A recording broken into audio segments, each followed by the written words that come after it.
തിരുവചന സന്ദേശങ്ങൾ ശ്രവിക്കുന്നതിനായി ഭാഗ്യവചനധാര ഇന്ന് തന്നെ സബ്സ്ക്രൈബ് ചെയ്യുക.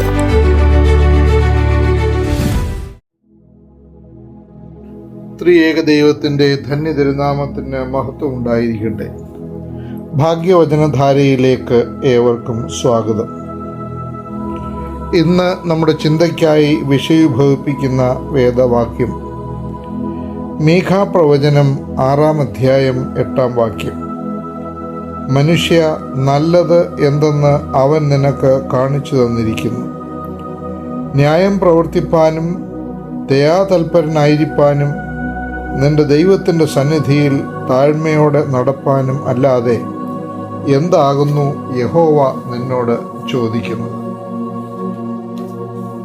ദൈവത്തോടും മനുഷ്യരോടും പ്രപഞ്ചത്തോടും ഉത്തമമായ ബന്ധം പുലർത്തുന്നതിലൂടെയാണ് നമ്മുടെ ആത്മീയത വളരുന്നതും വെളിപ്പെടുന്നതും. എന്നാൽ അതിനെ പരിമിതപ്പെടുത്തി ദൈവത്തോടുള്ള ബന്ധമായി മാത്രം പരിഗണിക്കുന്നവരുണ്ട്. ക്രിസ്തുവിന് മുമ്പ് 8-ാം നൂറ്റാണ്ടിൽ ജീവിച്ചിരുന്ന യഹൂദ പ്രവാചകനായ മീഖ ദൈവത്തോടും മറ്റുള്ളവരോടുമുള്ള ബന്ധത്തെ കൂട്ടിയിണക്കിയാണ് ഇപ്രകാരം പ്രസ്താവിക്കുന്നത്.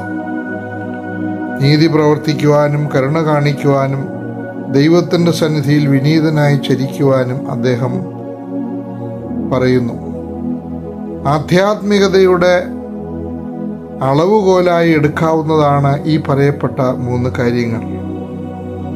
ഒന്നാമത്തെ കാര്യത്തിൽ നീതി പ്രവർത്തിക്കുക എന്നാണ് പറയുന്നത്. എല്ലാറ്റിനും മുമ്പേ പ്രാവർത്തികമാക്കേണ്ട ഒന്നാണത്.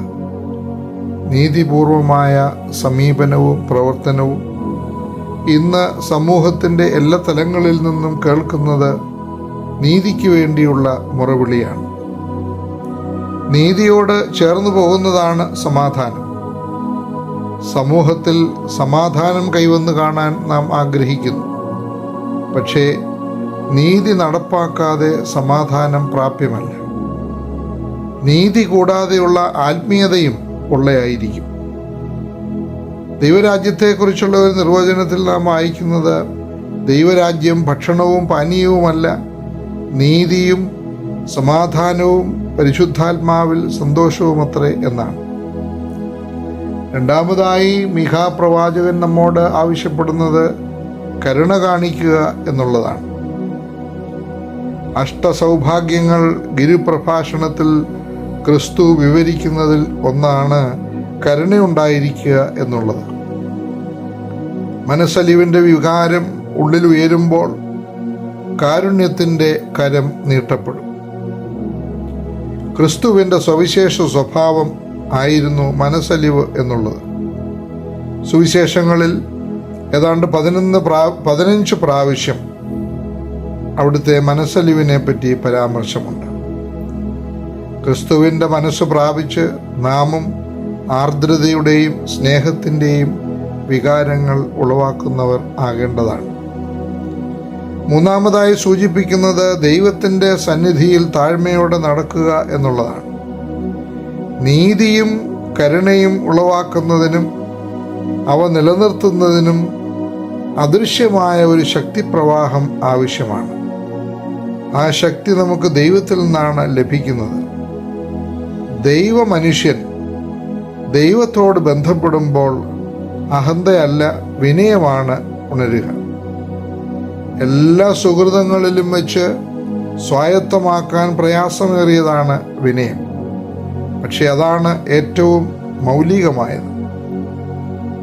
അറിവിൻ്റെ ഭണ്ഡാരങ്ങളായി തീർന്നതുകൊണ്ട് മാത്രം വിനയത്തിൽ നമുക്ക് ചരിക്കുവാൻ സാധിക്കില്ല. വിനയം കൈവരിക്കണമെങ്കിൽ നാം നമ്മുടെ ബലഹീനതകളും പരിമിതികളും മനസ്സിലാക്കണം. സമ്പൂർണമായും കലവറ കൂടാതെയും നമ്മളെ ദൈവകരങ്ങളിൽ അർപ്പിക്കുകയും വേണം. ഭയം മാറിപ്പോവുകയും അഹന്ത അസ്തമിക്കുകയും ചെയ്യുമ്പോൾ ജീവിതം സുഗമമായും സന്തോഷപ്രദമായും മാറുന്നു. നമ്മുടെ ജീവിതത്തിൽ ദൈവത്തിൻ്റെ സന്നിധിയിൽ വിനയത്തോടെ താഴ്മയോടെ നടക്കുവാൻ തക്കവണ്ണം ദൈവത്തിൻ്റെ പരിശുദ്ധാത്മാവ് നമ്മേവരെയും സഹായിക്കട്ടെ എന്ന് പ്രാർത്ഥനയോടെ വാക്കുകൾ ഉപസംഹരിക്കുന്നു.